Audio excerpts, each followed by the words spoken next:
Rexona Clinical, el secreto de los que no paramos durante el día. Mira esto, por favor. Chau, chau.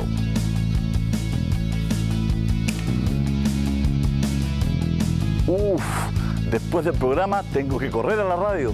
Todos los días tengo actividades. Menos mal que estoy en condiciones de correr y cumplir con todo. Gracias al nuevo Rexona Clinical con 3 veces más protección. La máxima eficacia antitranspirante en aerosol. Rexona no, nunca, jamás, en ninguna ocasión te abandona. Bueno, vamos a seguir viendo esta nota de Lorena Espinosa, sobre Verónica Hagen. Recordemos que, de Erika Hagen, perdón, recordemos que este caso ha estado cerrado por varios años, ¿no? Y se va a reabrir esta investigación precisamente por petición del Colegio Bautista y de los familiares de Erika. Vamos a seguir viendo esta nota para que usted vaya teniendo el contexto de lo que está ocurriendo en este instante en la justicia en Temuco. Pero ¿cuáles son las pericias que hoy se están realizando en el lugar? ¿Es posible, después de tantos años, encontrar nuevas pruebas? Lo que se está haciendo en el sitio del suceso es una inspección y una recolección de antecedentes y de elementos. Eso en general. Gracias a Dios, el colegio tomó una buena decisión. No destruir ningún elemento del departamento donde ocurrieron los hechos. Y eso me gustaría que en algún momento se valorara por la comunidad y también por la familia de la víctima, de Erika. Porque gracias a eso quizás se pueda llegar a la verdad. En base a las evidencias que quedaron, y hacer que ese testigo mudo, que es el cadáver que ya no está, porque esto pasó hace 6 años, de una u otra manera se pueda conectar en base a las evidencias y entregarnos los elementos necesarios para lograr establecer científicamente qué ocurrió, dónde específicamente ocurrió, cómo ocurrió y quién lo hizo. Y en ese sentido, establecer cuáles tipos de pericias se deben hacer, no se deben hacer, aplicando diferentes tecnologías, métodos, técnicas, instrumentos, insumos químicos, ténganlo por seguro que es lo que se está haciendo.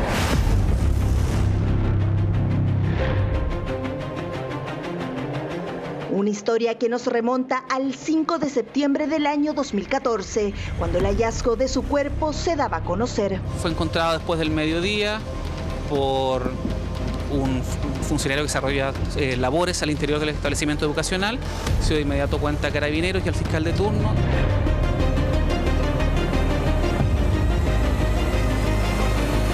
El cuerpo de la joven estaba en la tina del baño. Presentaba signos de haber sido golpeada. Un incendio creado por el homicida intentaba borrar evidencias de lo ocurrido.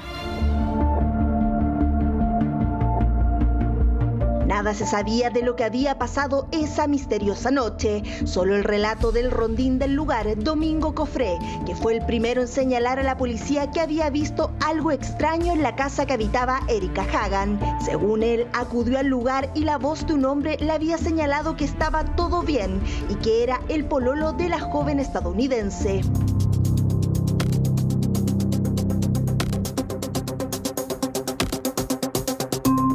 Hombre que más tarde pasó a ser imputado por su presunta participación en el hecho. Claro que siempre mantuvo su versión. ¿Qué tienes que decir? ¿Qué le hizo a la familia a Domingo? Domingo, ¿qué tienes que decir? Que soy inocente. Yo no he hecho nada malo. ¿Conocía a Erika, Domingo? ¿Por qué se te vincula con ella, Domingo?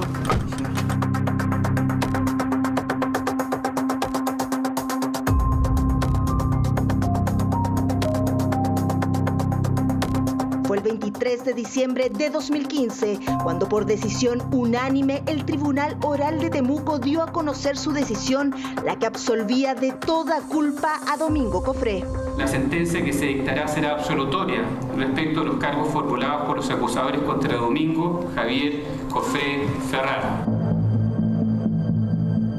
Luego de un año como imputado y luego de pasar meses en prisión preventiva, Domingo Cofré, quien fue rondín del Colegio Bautista de Temuco, fue declarado inocente de un crimen que él siempre aseguró que no cometió. Yo no fui, yo no lo hice, no soy un asesino. jamás cometería algo así.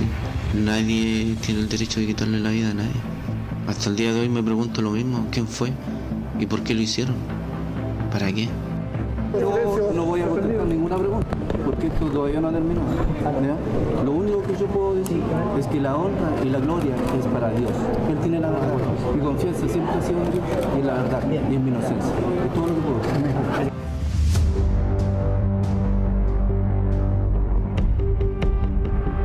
En el juicio, el tribunal concluyó que hubo falta de prolijidad a la hora de realizar la investigación y que tras esta tampoco era posible acreditar que el arma homicida, el famoso atizador, hubiera sido manipulado por Domingo Cofré el día del homicidio.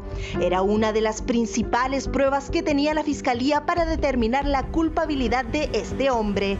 Entre las heridas que tenía el cuerpo de Erika Hagan, según la autopsia realizada por el Servicio Médico Legal, estaba el golpe mortal que habría recibido en la cabeza, presumiblemente hecho con el atizador.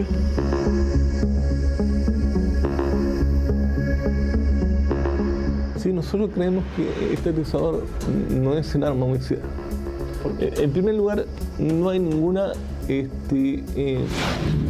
constancia objetiva de que este atizador fue llevado al servicio médico legal.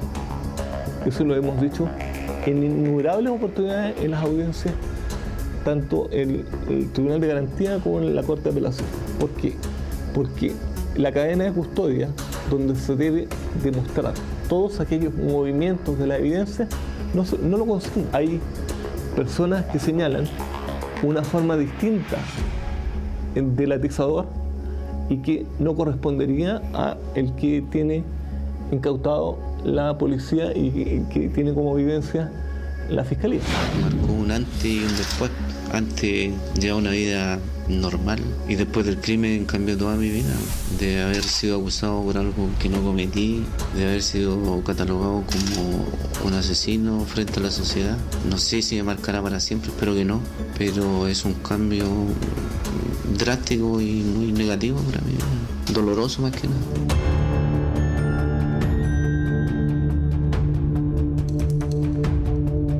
Finalmente, el tribunal consideró que el elemento era compatible con el arma homicida, pero no se comprobó que tuviera sangre de la víctima. Crimen que hasta ahora pareciera no haber dejado rastro de él o los responsables de la muerte de la joven, un caso que fue ampliamente cuestionado y que por lo mismo en 2018 la Corte Suprema confirmó el pago por parte del fisco de 200 millones a la familia de Erika Hagan por negligencias en la investigación. El máximo tribunal ratificó la sentencia en que se estableció actuación injustificadamente negligente de parte del Ministerio Público y falta de servicio de la PDI. Nosotros pensamos que efectivamente aquí hay personas que de una forma u otra, tanto por abstención como por acción, se introdujeron en el caso y produjeron que los errores que en definitiva toda la ciudadanía observó tuvieron una connotación tan importante que significó que en este momento nadie sabe nada ni tiene nada concreto respecto de los autores o el autor de este crimen.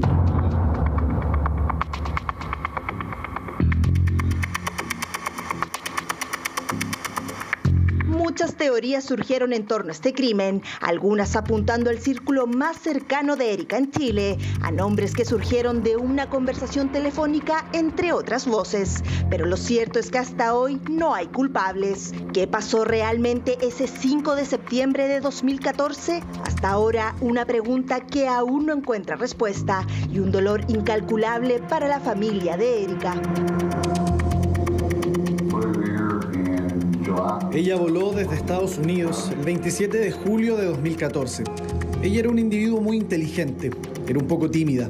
Cuando llegaba a conocer a la persona podía ser un poco más abierta, pero como individuo se parecía un poco más a mí, que podía estar en una habitación llena de gente y todavía podía ser un poco más callada.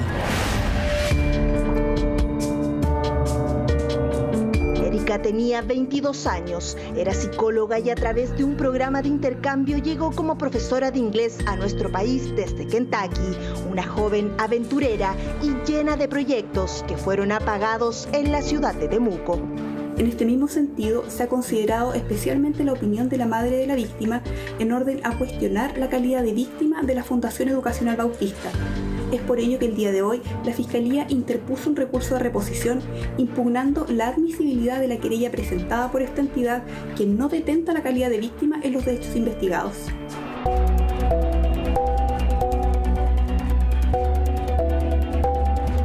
Caso que con estas nuevas diligencias podría escribir una nueva página en este entramado policial, en donde la pérdida de evidencia y contaminación de la presunta arma homicida son algunos de los elementos que han jugado en contra para esclarecer los hechos. También se requiere cierto tiempo, porque lo que no se hizo durante X cantidad de tiempo teniendo o siendo propietario de este santuario que es el sitio suceso, no lo podemos hacer en 2 o 3 días, ustedes comprenderán. Quiero que a ustedes les quede súper claro que sin duda hay cosas que a mí me gustaría compartir en este minuto, son imposibles. No solo hemos presentado una querella, sino que hemos conformado un equipo mancomunado de personas desde el ámbito de las ciencias criminalísticas, las leyes y de la vivencia directa y real en el hecho, para seguir leyendo lo que el sitio del suceso desee comunicarnos, para develar lo oculto, establecer la verdad y que se haga justicia.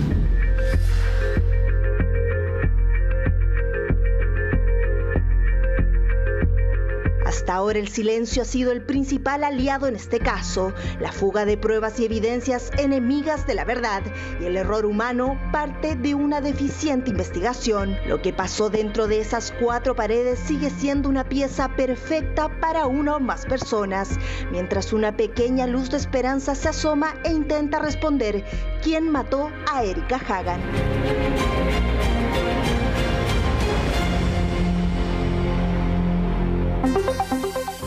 Un verdadero enigma. ¿Qué pasó realmente con esta psicóloga, esta profesora de intercambio que estaba en nuestro país, en Temuco, Erika Hagan?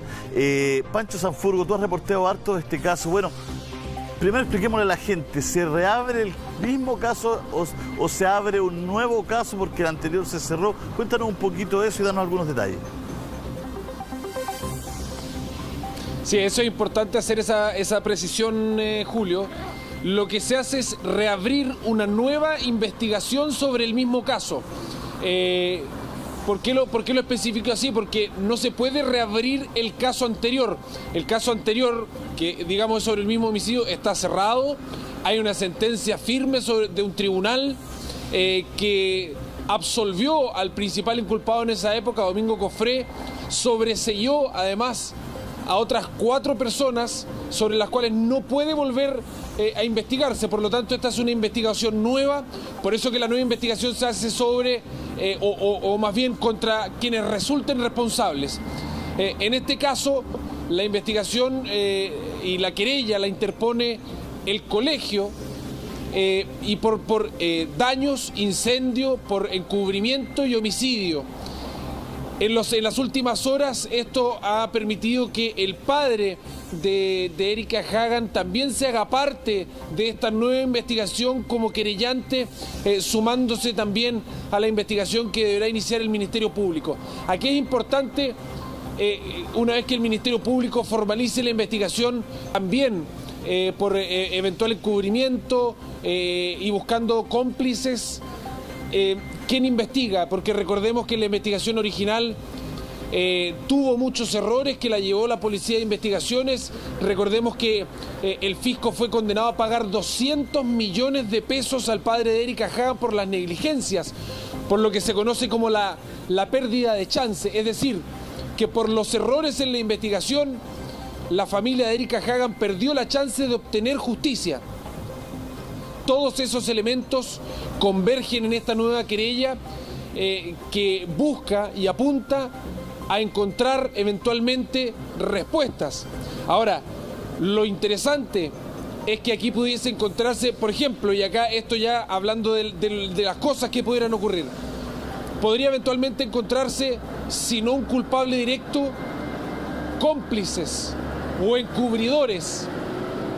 Si estos cómplices o encubridores son hallados con las pruebas correspondientes y sin ninguna duda, podrían apuntar directo a un culpable. ¿Y qué pasa si ese culpable fuera uno que fue sobreseído o que fue absuelto de este delito? No se le podría perseguir nuevamente. Hay una serie de cosas interesantes jurídicamente que podrían ocurrir con esta nueva investigación y que por eso cobra tanta relevancia.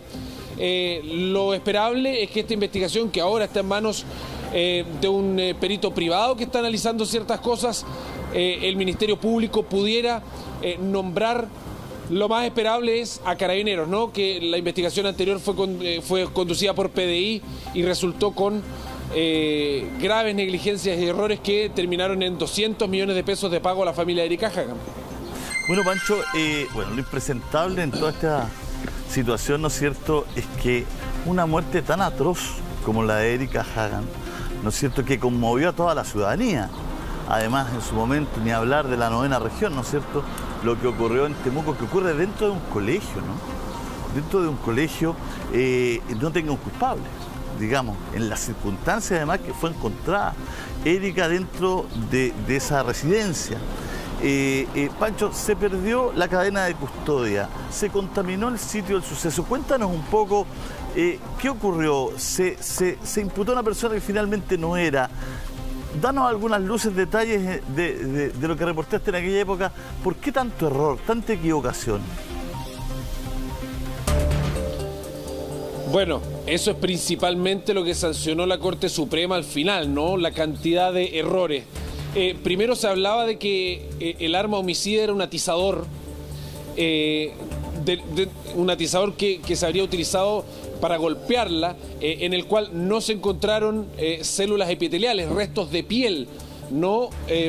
O sudor finalmente, o algún resto biológico que permita posicionar a quien entonces era el principal inculpado, que era el rondín del colegio, que era Domingo Cofré. Después se determinó que se había perdido la cadena de custodia de este atizador, y por lo tanto, al perderse la cadena de custodia, cualquier abogado fácilmente elimina esa prueba del juicio. Es decir, aunque se hubiera encontrado restos epiteliales, células epiteliales en ese atizador, como se perdió la cadena de custodia, no era válida como prueba. Por lo tanto, hubiera sido gravísimo. Segundo, Domingo Cofré, que era el rondín del colegio, estuvo en prisión preventiva, no se encontró ninguna prueba en su contra y por lo tanto fue absuelto, para muchos inculpado erróneamente luego de la investigación, para otros siempre quedó la duda. Fueron también sobreseídos en este caso 2 amigos de Erika Hagan y otras 2 personas también que eran adultos, ¿no?, que fueron también sobreseídos, 2 personas que habrían tenido contacto con Erika Hagan, un matrimonio, también sobreseídos. Entonces, dentro de los errores se incluyó a 5 personas dentro de las imputaciones que finalmente resultaron absueltas 1 y sobreseídas 4. Una investigación completa que no pudo nunca tener resultados por la serie de errores y la consecuencia de negligencia que fueron cometiendo la Fiscalía, el Ministerio Público y la Policía de Investigaciones. José Antonio, después de 6 años, ¿qué posibilidades hay, ¿no es cierto?, de encontrar hoy día mejores pruebas, ¿no es cierto?, que en su momento, ¿no? Es una pregunta que está ahí, que se tienen que estar haciendo las personas en sus casas, ¿no? Volver a tomar testimonios, conversaciones, revisar declaraciones. El sitio, aunque el colegio diga que no se abrió, no se sabe si está contaminado, si alguien pudo poner algo. Ahí es una situación bien compleja, José Antonio. ¿Por qué no nos dan luces de eso y del trabajo de la Fiscalía con las policías? Porque al parecer en aquel momento la situación fue bien descoordinada, por decirlo menos. Sí, Julio, mira, este es un caso muy lamentable en términos de que finalmente no se logra el esclarecimiento del hecho, ni tampoco se entrega un resultado de justicia a la víctima ni a sus padres, ¿cierto? Porque finalmente esta cadena de errores que ya fueron constatados por los tribunales al condenarnos a todos a pagar 200 millones de pesos, porque finalmente esa es la molestia que debe provocar a todos los ciudadanos. El fisco somos todos nosotros.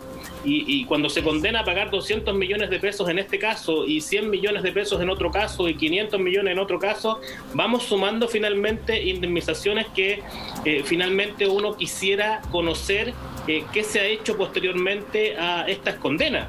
Hoy día sabemos que el Consejo de Defensa del Estado, por lo menos en algunos de los casos, está intentando demandar a las personas responsables de estas negligencias en las investigaciones, demandarlos personalmente como establece la ley. Pero finalmente, más allá del dinero, ¿no? Del dinero, de las condenas, de recuperar estos dineros que paga el fisco, a uno le gustaría que los organismos persecutores, ya sea la Fiscalía, la Policía de Investigaciones de Chile o Carabineros de Chile, sacaran lecciones de estos casos, ¿cierto? Que no volvieran a ocurrir casos de esta naturaleza con negligencias de esta envergadura, porque finalmente, y uno desde el sistema mismo, ¿no? Hoy día de fuera, uno sigue encontrando casos en los cuales los investigadores, yo le denomino la visión de túnel, es decir, solamente tú tienes una teoría de tu caso y finalmente sigues con esa teoría hasta el final del caso. No se abren a otras posibilidades como exige la teoría hoy día investigativa para el investigador, ya sea el fiscal, ya sea la Policía de Investigaciones, ya sea Carabineros de Chile. Es evidente que el fiscal es quien dirige la investigación y uno entiende que el fiscal es quien está más preparado que las policías para aquello, ¿no? Porque es una persona que es abogado, ¿cierto? Que tiene una cierta experiencia en investigaciones y que por lo tanto está capacitado para dirigir las investigaciones y obtener un resultado óptimo, ¿cierto? Y es aquí donde finalmente las investigaciones, en casos bastante importantes, han determinado muchos errores en las investigaciones. Yo veo poco probable, Julio, que a estas alturas en esta investigación se pueda finalmente llegar a un resultado más o menos exitoso, ¿no? Porque si bien se habla que tú puedes finalmente investigar a personas que no fueron objeto de juzgamiento en esa oportunidad, pareciera ser que los errores hoy día están apuntados a que hubo personas que incluso fueron sobreseídas definitivamente, es decir, sacadas del caso por términos completos, ¿no? Donde existe la cosa juzgada, ya no puedes volver a juzgar a esas personas.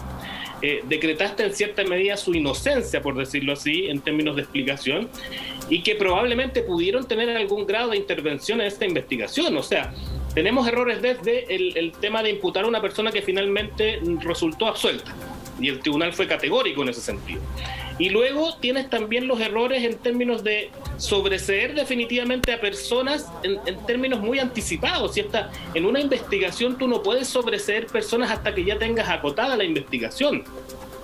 Hubo pérdida de evidencias, hubo incluso ADN de una funcionaria policial que no había participado en el sitio del suceso. O sea, es una cadena de errores, de negligencias que finalmente me parece que van a oscurecer tanto esta investigación que se reabre hoy día, que yo veo pocas expectativas para que finalmente se esclarezca el caso.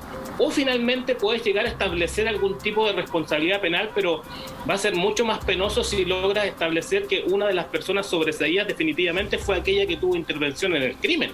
Es tan grave el hecho eso sería realmente desastroso, una calamidad. Macarena, ¿qué persiguen los abogados acá en esta causa? Sí, la verdad que es que, a ver, este crimen, como todo, ¿no es cierto?, es horroroso, pero pensemos en el contexto. Erika Hagan había llegado a Chile a hacer una práctica, apoyar con su inglés a este colegio en la 9ª región. Una mujer muy joven, de tan solo 22 años. Entonces, todo lo que envuelve este crimen, la verdad que, bueno, da mucha impotencia, sobre todo la descripción que hace José Antonio de la negligencia de la policía en su momento, de no poder, en el fondo, dar con la solución de este crimen.